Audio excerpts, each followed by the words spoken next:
7:41 de la mañana regresamos para conversar con César Pérez Vivas, precandidato presidencial por la Concertación Ciudadana. ¿Cómo está? Buenos días, gracias. Buenos días, Michael. Por acompañarnos el día de hoy. Gusto de estar contigo. Bueno, con todos los teleaudientes. Muchísimas gracias. Conversamos, digamos, en el corte y hablamos un poco de lo que se está viviendo en la calle, ¿no? Lo que le dice la gente, ¿qué le ofrece hoy día César Pérez Vivas a la ciudadanía? ¿Cuál es digamos, esa propuesta innovadora por la que la gente entonces debería elegirlo a usted como precandidato primero y luego como candidato presidencial? Lo que la calle está viviendo es una tragedia humanitaria realmente dramática. Y para mí esto constituye un motivo de preocupación, de angustia, de dolor, porque siento muy de cerca el drama de los venezolanos que no tienen comida, de la gente que se está muriendo en los hospitales, en las casas por la falta de medicinas, por la falta de atención médica. Te comentaba que tenemos una población envejecida, una parte significativa de la población joven se nos fue del país y se ha quedado la población de mayor edad, que a la medida que envejece y tiene ausencia de atención médica y tiene carencias en la alimentación, las enfermedades se multiplican. Entonces, yo que ando por toda Venezuela, pero que además vivo la realidad del país, no solo aquí en Caracas, sobre todo en el interior de la República, porque en medio de todo, Caracas tiene ciertas situaciones que le dan una ventaja en relación con el resto del país, pero cuando uno se va al interior, el drama es mucho más grave, porque además del hambre, además de la enfermedad, te encuentras con una calidad de vida precaria, la falta de luz. Por ejemplo, esta última semana ha sido terrible con el sistema eléctrico nacional, cortes en toda Venezuela, el tema del agua potable, que es tremendamente dramático. El tema del agua potable está afectando de manera sensible a buena parte de la población venezolana y esto obviamente es lo que destruye la calidad de vida del ciudadano. Ahora, le consulto, y es que evidentemente hay un problema grave de servicios públicos en Venezuela, un problema grave en materia económica, pero su principal propuesta es eliminar la reelección. Esto, aunque realmente es un problema, porque es un problema político y constitucional, cala en la población. O sea, cuando la gente, cuando usted habla con los venezolanos, le dicen, bueno, queremos que se acabe la reelección indefinida o queremos que solucionen los problemas económicos, que llegue agua, que la luz esté. La gente entiende que la reelección está asociada a todo lo que ha significado el robo, ha significado la destrucción de la economía y precisamente ese punto que usted analiza en mis redes sociales y puede evaluar cómo ese tema tiene la mayor atención de los ciudadanos. Por ejemplo, en mi cuenta de TikTok, cuando yo hablo del tema... Vemos que en TikTok tiene una muy buena comunicación, ¿no? No, excelente. Allí, por ejemplo, más de casi 2.800.000 personas se han interesado por el tema. El tema de la reelección no es el que me va a resolver de manera directa el asunto, pero lo importante es que cuando sea uno presidente se dedique de verdad a la gente, al humilde, al pobre, que cuando uno está en el poder no esté pensando en perpetuarse, que es lo que ha pasado con esta camarilla que hoy ha estado gobernando, que todos los días piensan es cómo se quedan, cómo atesoran dinero, y bueno, ahí está todo este escándalo brutal de corrupción, de robo del dinero del petróleo, del oro, personas cercanas a las estructuras del poder mostrando los lingotes de oro en las redes sociales sin ningún escrúpulo cuando la gente se nos está muriendo de hambre. Eso se debe a que la reelección permite que la misma gente se perpetúe en el poder. Ya llevan 23 años los mismos ciudadanos en el poder. Entonces eso hay que eliminarlo para que haya alternabilidad, para que no se formen esas roscas que se dedican a robar, a destruir un país. A mí me duele profundamente ver esta situación porque yo soy un hombre del interior de la República, soy un tachirense y he vivido en la montaña, en la cordillera, la precariedad del campesino que no tiene cómo darle de comer al hijo, del campesino que le toca muy duro para ganarse unos dólares sembrando la tierra, pero cuando se viene a vender el producto entonces lo matraquean, lo extorsionan en el camino. Es un sufrimiento permanente. Tiene que pagar vacunas también. Pero muchísimo, y sobre todo en las regiones de frontera. Y yo soy un hombre de frontera que conoce perfectamente esta situación. Entonces, a mí lo que me trajo a esta campaña, lo que me sacó de mi casa, es precisamente mi compromiso con esa gente humilde, sencilla, con esa gente que no tiene quien la defienda, porque aquí se forma una rosca de poder.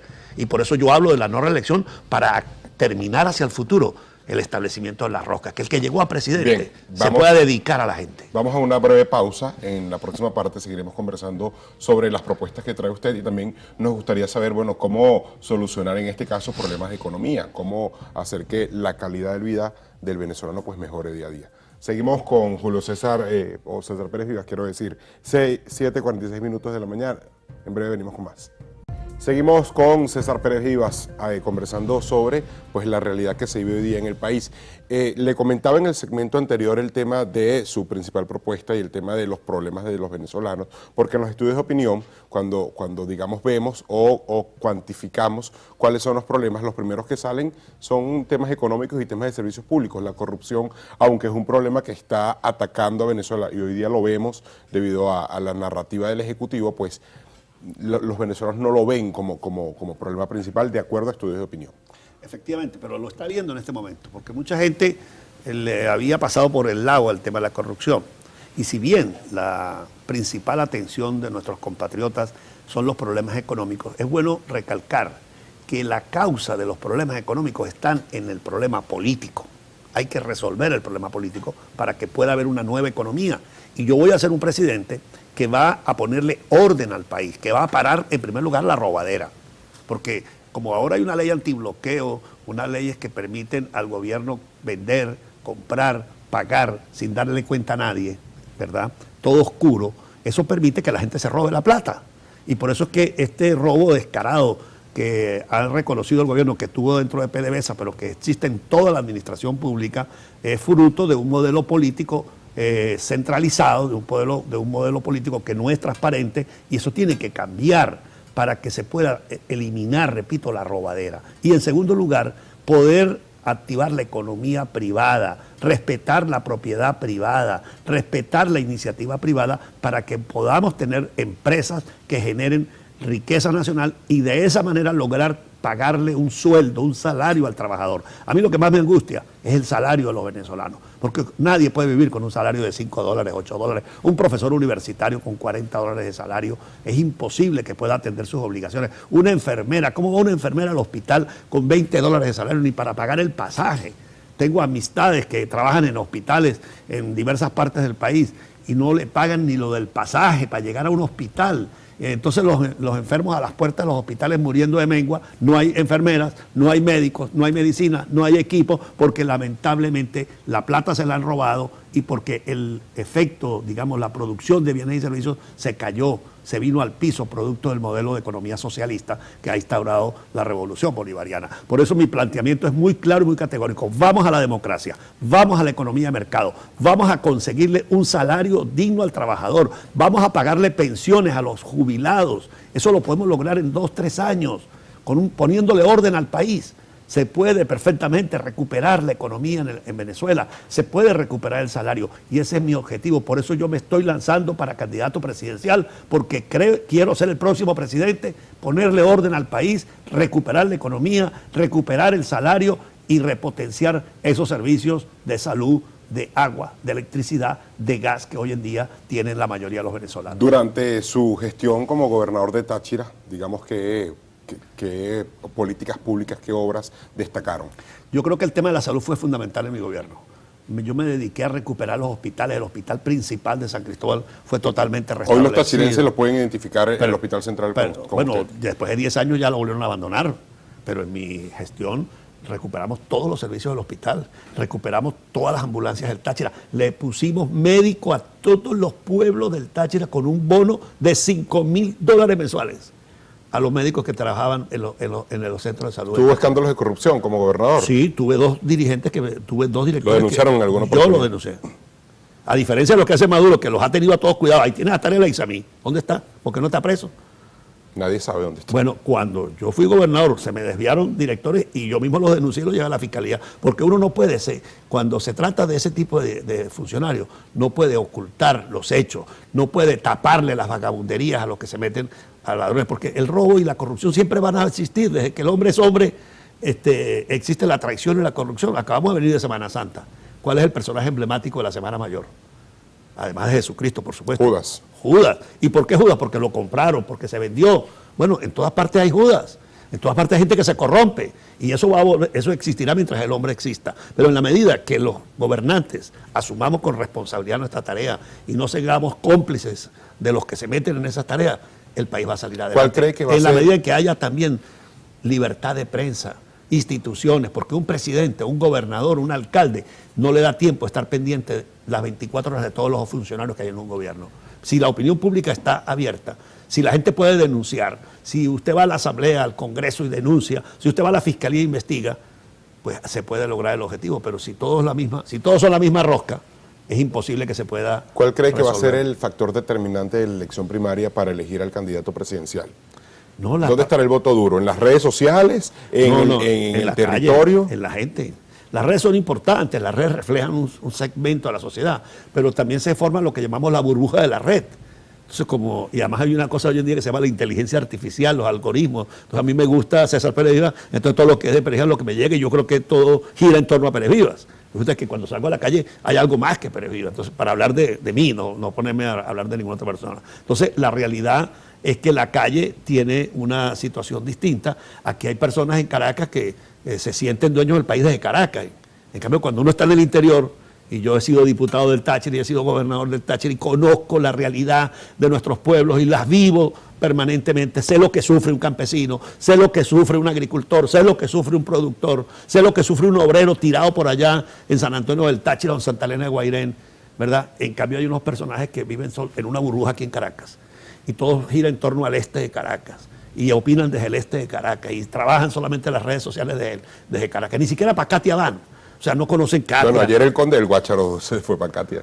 Bueno, ojalá el precandidato. Ojalá y se dedique también al servicio público. Sería bueno que... ¿Qué opina del conde del Guácharo? ¿Qué opinión que le es un buen merece? cómico, un buen echador de chistes. Me parece que lo ha hecho muy bien. Mire, le consulto, ¿ya se comunicó con el equipo de Bukele para el tema de las cárceles? Bueno, sí, estamos haciendo unos contactos Ya con ellos. eso Todavía no hemos hablado, pero estamos haciendo gestiones porque creo que Bukele ¿Y ha por qué demostrado- interesado en la política, digamos, de Porque Bukele no ha sido cómplice de las bandas criminales. Y Bueno, precisamente... pero ha tenido denuncias por violación de derechos Bueno, humanos pero- porque al parecer todas las detenciones no son como realmente establece Por la eso yo digo, legislatura. lo importante es tomar lo bueno de esa política. ¿Qué es lo bueno? La decisión de combatir el crimen. Entonces, bueno, allá hay una falla en derechos humanos, vamos a hacer una política de seguridad democrática en Venezuela que corrija esa desviación, si es que finalmente está comprobado ese tema. Pero lo importante es que hay dos maneras de abordar el crimen. Uno, amparando los criminales, amparando las bandas, como pasó aquí con el Coqui, ¿verdad? Con el Huilexi en Petare, con el Coque en la Cota 905, con el Tren de Aragua, con el Ejército de Liberación Nacional en la frontera, que son bandas criminales que operan. Bueno, Porque- pero el Tren de Aragua tenía vínculo prácticamente con el PSUV en Aragua porque el político gobernador de allí, o el alcalde de las Tejerías, quiero decir, pues lo destituyeron en lo... a está última, detenido por- después que ha hecho desastre, después que se lo hemos denunciado 1000 veces, y Huilexi en Petare, ¿quién le dio la entrada? ¿Y quién le dio al Coqui las armas en la Cota 905? ¿Y quién permite que el Ejército de Liberación Nacional en la frontera esté haciendo lo que está haciendo, fusilando gente en la frontera, sin fórmula de juicio? Entonces, una cosa es amparar eso y otra cosa es combatirlo. Yo voy a ser un presidente que va a enfrentar las bandas criminales, porque no vamos a tener desarrollo económico si no hay seguridad. ¿Usted cree que van a venir turistas a Venezuela si saben que aquí van a llegar en una carretera y los van a asaltar? ¿Usted se acuerda? Están llegando los rusos ahorita, por ejemplo.